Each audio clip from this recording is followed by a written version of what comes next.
कर्म करे किस्मत बने, जीवन का यह मर्म प्राणी तेरे हाथ में, तेरा अपना कर्म, तेरा अपना।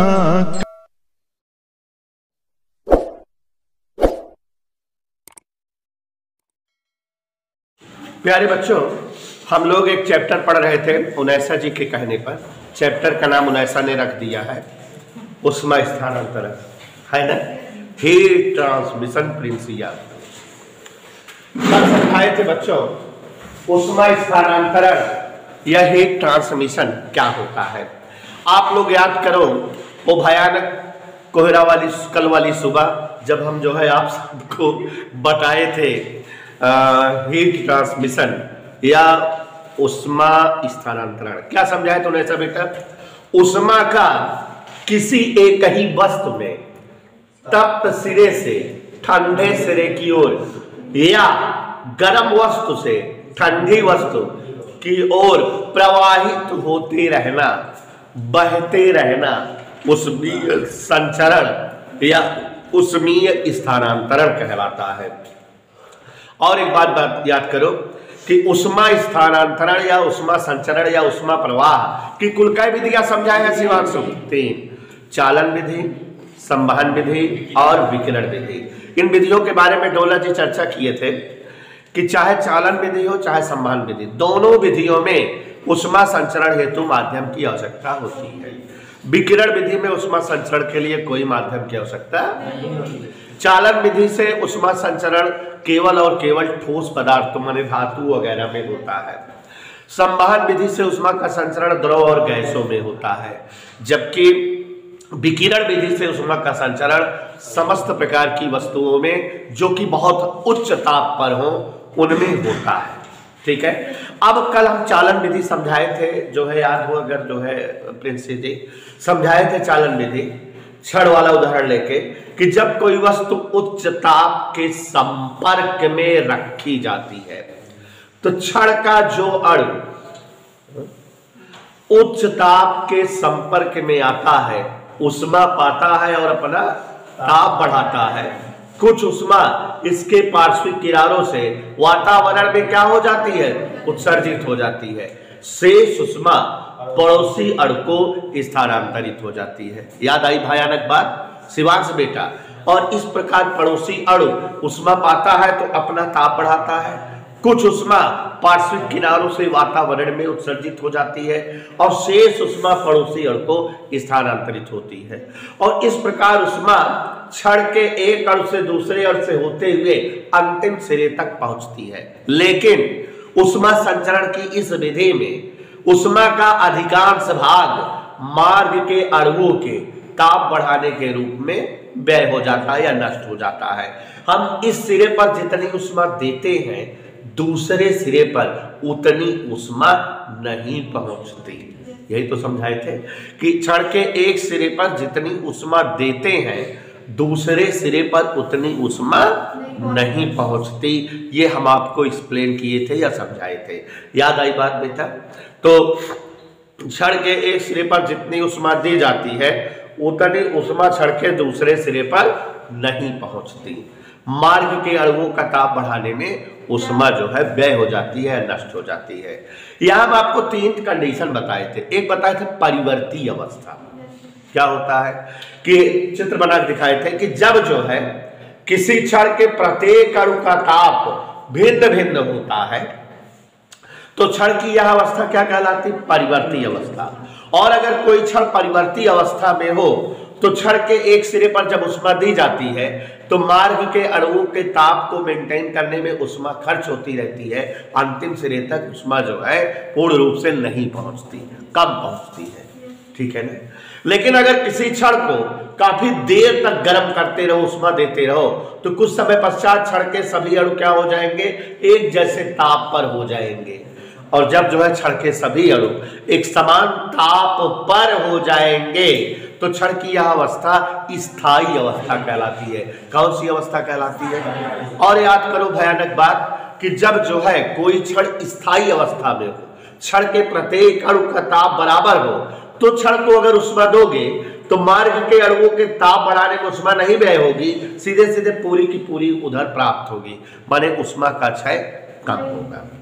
ठीक है ना। और आपको बताए थे समतापी पृष्ठ। अगर कोई ऐसा पृष्ठ हो जो हर बिंदु पर जिसका ताप समान हो, जैसे एक पृष्ठ ये हो बड़ा सा, एक पृष्ठ ये हो, इसके हर जगह हर बिंदु पर ताप अगर समान हो, तो ऐसे पृष्ठ को क्या कहेंगे? समतापी पृष्ठ। और समतापी पृष्ठ के किन्हीं भी दो बिंदुओं के बीच उष्मा का प्रवाह कभी नहीं होता। क्यों? क्योंकि समतापी पृष्ठ के प्रत्येक बिंदु समान ताप पर होंगे। उष्मा हमेशा उच्च ताप से निम्न ताप की ओर बहती है। तो अगर कोई पृष्ठ आपको दे दिया जाए और उसके किन्हीं दो बिंदुओं के बीच उष्मा का प्रवाह आपको ना दिखे, तो आप जान जाना वो कौन सा पृष्ठ है? समतापी पृष्ठ। उल्टी सीधी परिभाषा बता रहे हैं कि एक ऐसा पृष्ठ जिसके प्रत्येक बिंदु समान ताप पर हो, समतापी पृष्ठ कहलाता है। समतापी पृष्ठ के किन्हीं दो बिंदुओं के बीच उष्मा का संचरण या उष्मा का प्रवाह नहीं होता, क्योंकि प्रत्येक बिंदु जो है समान ताप पर होते हैं और उष्मा का प्रवाह हमेशा उच्च ताप से निम्न ताप की ओर होता है। इधर क्लियर। उसके बाद हमने आपको बताया था संवहन विधि। चित्र देख लो तो संवहन विधि मस्त समझ में आ जाएगी। वैसे उनैसा जी जो संवहन विधि लिखाए हैं उसको पढ़ने में लैंग्वेज डिस्टर्ब कर रही होगी। चित्र देखो बेटा, जस्ट समझ में आ जाएगा। ये क्या बनाए हैं? कोई पात्र बर्तन, मान लो इसमें द्रव भरा है। व्हाट भरा है? द्रव। ठीक, तो द्रव बेटा कई परतों से मिलकर बना होगा कि नहीं? द्रव की कई परतें होंगी। जैसे एक परत ये है, ये डोला, एक परत ये है, रोला एक परत ये है, मोला गोला एक परत ये है। द्रव की ऐसे कई परतें होंगी कि नहीं? है ना। द्रव की ऐसे जो कई परतें होंगी, हर परत में द्रव के अणु होंगे कि नहीं? यहां देखो जो है मुनैसा, ये अंतिम परत में द्रव के ये अणु है। किस परत के अणु है? ये ऐसे बना दिए अणु जैसी संरचना दिखा दिए, मजा आ गई कि नहीं? ये द्रव के क्या है? अंतिम परत के अणु है। द्रव के बारे में दिखाई दे रहा है कि नहीं? जो देखना आप, जो समझना वही लिखा दूंगा, तो मन लगा के समझना। अब अगर हम इस द्रव को ये उष्मा देते हैं, हीट, तो उष्मा सबसे पहले द्रव के कौन से परत के अणु पाएंगे? अंतिम परत के अणु। ठीक है, तो ध्यान से देखो डोला, जब जो है द्रव कई परतों से मिलकर बना माना जा सकता है और द्रव को अगर उष्मा दी जाती है तो द्रव के अंतिम परत के अणु पहले उष्मा पाते हैं। तो जब उष्मा पाएंगे तो इनका ताप बढ़ जाएगा नहीं? दे बिकम गर्म हो जाएंगे, ताप बढ़ जाएगा और इनकी ऊर्जा बढ़ जाएगी।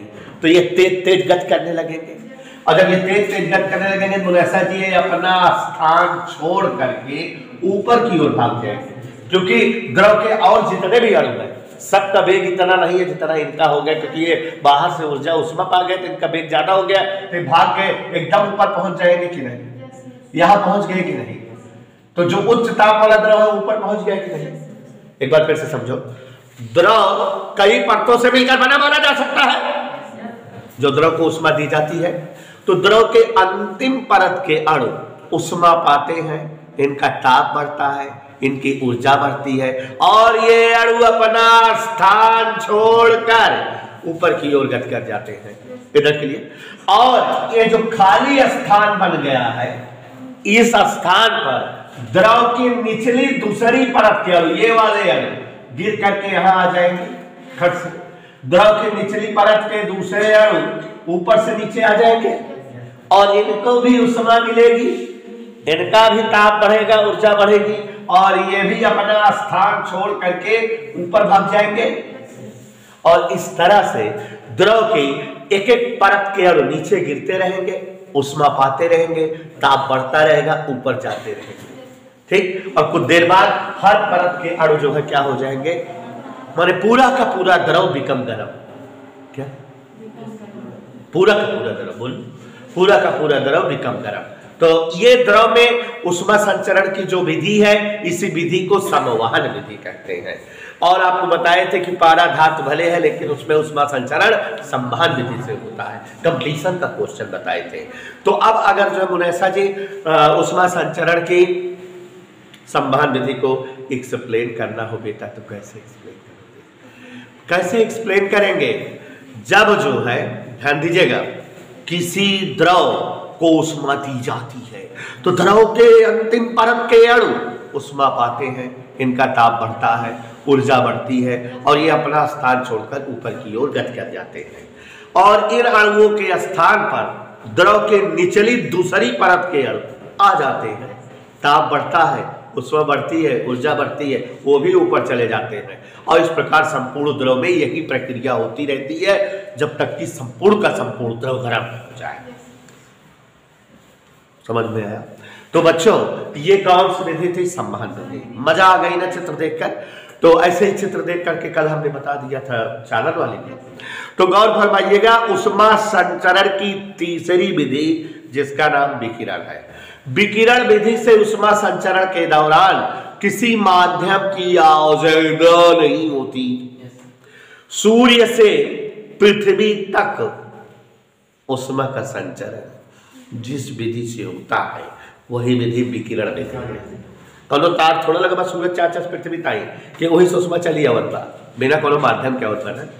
तो अब इसमें क्या है, इतना बात समझ में आ गया कि जब कोई वस्तु बहुत ज्यादा ताप पर होती है 500-600 डिग्री सेल्सियस टेम्परेचर पे, तो वो अपनी सतह से उष्मा वातावरण में फेंकती रहती है, उत्सर्जित होती रहती है।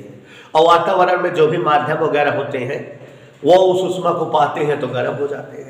इस प्रकार से एक स्थान से दूसरे स्थान पर उष्मा का जो है प्रवाह या संचरण हो जाता है। नहीं विश्वास है, जैसे भाई नीचे 10-15 लकड़ी जला दी, आग एकदम गर्म जला दी और दूर ऐसे हाथ कर ली, ऐसे छड़ ना लगाई, तो जब आग जले टेम्परेचर बहुत ज्यादा हो तो उष्मा वातावरण में जो है उत्सर्जित हो लगे और वातावरण में हाथ लगा दे तो उष्मा हमारे हाथ में ग्रहण हो लगे और हमका उष्मा मिले लगे। तो जब अलाव तापते हो तो वो उष्मा जो आपको प्राप्त होती है वो किस विधि से प्राप्त होती है? विकिरण विधि से। बात समझ में आई? पक्का? तो बच्चों ये तीनों टॉपिक बहुत महत्वपूर्ण नहीं थे, उष्मा संचरण की तीनों विधियां, लेकिन किताब में टॉपिक है तो आना चाहिए। तो चालन संवहन विकिरण समझ में आ गया बेटा। अब यहाँ पर ध्यान दो, एक शब्दावली हम आज आपके सामने रखते हैं, मेरा बड़ा मन है, ताप प्रवणता, टेम्परेचर ग्रेडियंट। कोई बोल तो नहीं रहा है? अच्छा, या slope of temperature, there are दो अंग्रेजी।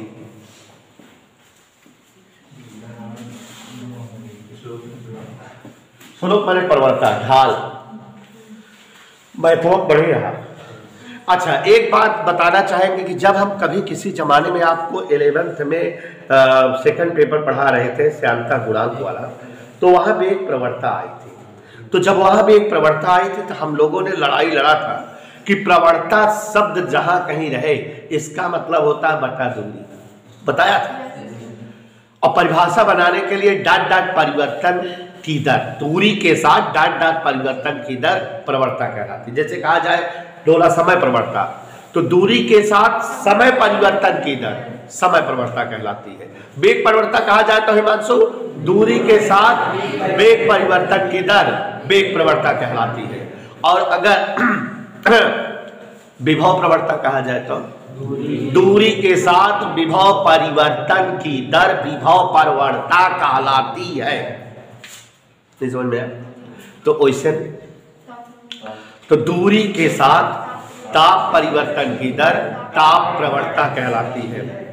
सूत्र का है ताप परिवर्तन डेल्टा थीटा बटे दूरी एल, ताप परिवर्तन डेल्टा थीटा बटे दूरी स्मॉल एल, याद रहे डेल्टा थीटा बटे, और इसका मात्रक डिग्री सेल्सियस प्रति मीटर। कोई दिक्कत? Any doubt? समझ में आया? अब बच्चों जो मजेदार टॉपिक है वहां हम पहुंच गए। आई पहुंच गए, कहां पहुंच गए बच्चों? मजेदार टॉपिक। हाँ, अब इसके बाद अब जो हेडिंग बताने जा रहे हैं उन्हें सबको बता देना। इसके बाद पूरा डेरिवेशन माइथोड है। और आप जानते हो कि जब मैथ आ जाती है फिजिक्स में, तो फिर बायो वालों को छोड़ के बाकी सबको मजा आती है। नहीं, फुल मजा। देखो डोला डोला देखो। हाँ इधर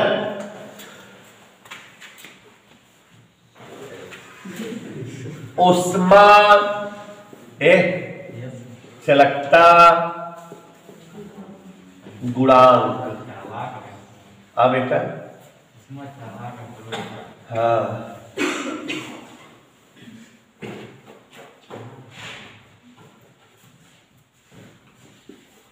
हीट कंडक्टिविटी कोफिशिएंट।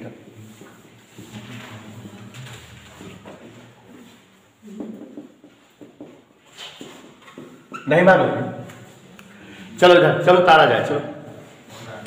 जैसे देखो, अगर कोई एक क्षण हो, इसको उष्मा दी जाए, तो किसी क्षण को दी गई उष्मा की मात्रा क्षण के क्षेत्रफल के समानुपाती। जैसे ज्यादा जगह घेरे बा तो ज्यादा उष्मा चाहिए, और नाम क्या है तो, और ताप प्रवणता के समानुपाती। किसके समानुपाती? और समय के समानुपाती। देर तक उष्मा देता है, ज्यादा उष्मा चाहिए। किसी चालक को दी गई उष्मा की मात्रा चालक के क्षेत्रफल के समानुपाती, वेग प्रवृत्ति के समानुपाती और समय के समानुपाती। इकट्ठा कर दो, चल इकट्ठा। ओम क्यू समानुपाती ए डेल्टा थी टी बटाया इंटू टी। और आगे देखो, ताड़ो इधर। समानुपाती चिन्ह हटाया जाता है तो कांस्टेंट बोलो क्या यूज किया जाता है? के डेल्टा थीटा बटाया इंटू टी। ये उष्मा का सूत्र हो गया इस चैप्टर का।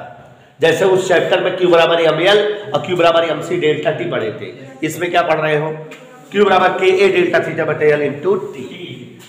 जहां के उष्मा चालकता गुणांक है।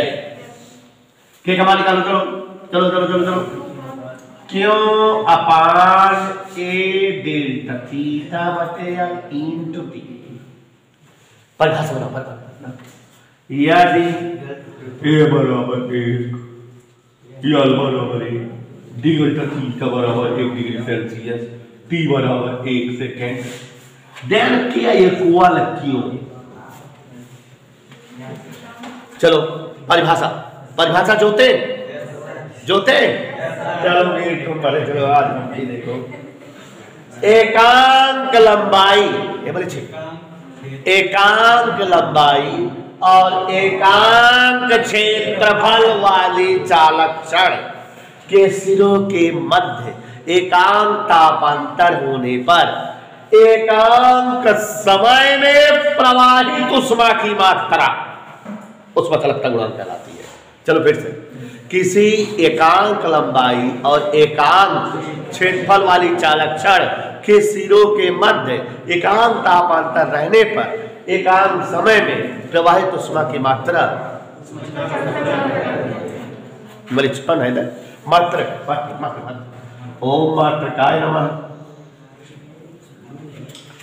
कैलोरी, कैलोरी है मीटर स्क्वायर से मीटर तक, प्रति मीटर प्रति डिग्री सेंटीग्रेड प्रति सेकंड। का पढ़ा पढ़ा पढ़ा पढ़ा कैलोरी प्रति, प्रति बोलना, प्रति कैलोरी। ऐसे नहीं भाई, बार बार प्रति बोला जाता है क्योंकि सब नीचे है, लिखा एक बार जाता है। मात्रक लिखने का तरीका पढ़ाए थे हम पहले बार, लेकिन बार बार प्रति बोला जाता है। चलो बोलो, कैलोरी प्रति मीटर प्रति डिग्री सेंटीग्रेड प्रति सेकंड, क्योंकि सब नीचे यहाँ या जो ना है जूल प्रति मीटर प्रति डिग्री सेल्सियस प्रति सेकंड, ये सब नीचे आज सब तो प्रति प्रति प्रति बोलते बनाते एक बार। तो ये उष्मा चालकता गुणांक समझ में आया। अब बच्चों इस चैप्टर में महाबकवास चवन्नी की 2-3 की परिभाषा बताओ। जैसे चालक क्या है उष्मा का, अचालक क्या है। जैसे कक्षा 10 पढ़े रहे हो जो है विद्युत प्रतिरोध थी, उष्मी प्रतिरोध। कक्षा 10 पढ़े रहे विद्युत धारा थी, उष्मी धारा, सब पढ़ाओ। जैसे मैं प्रतिरोध का संयोजन पढ़े रहे श्रेणी समांतर, तो इसमें उष्मी प्रतिरोध का संयोजन। उष्मा लगा दिया।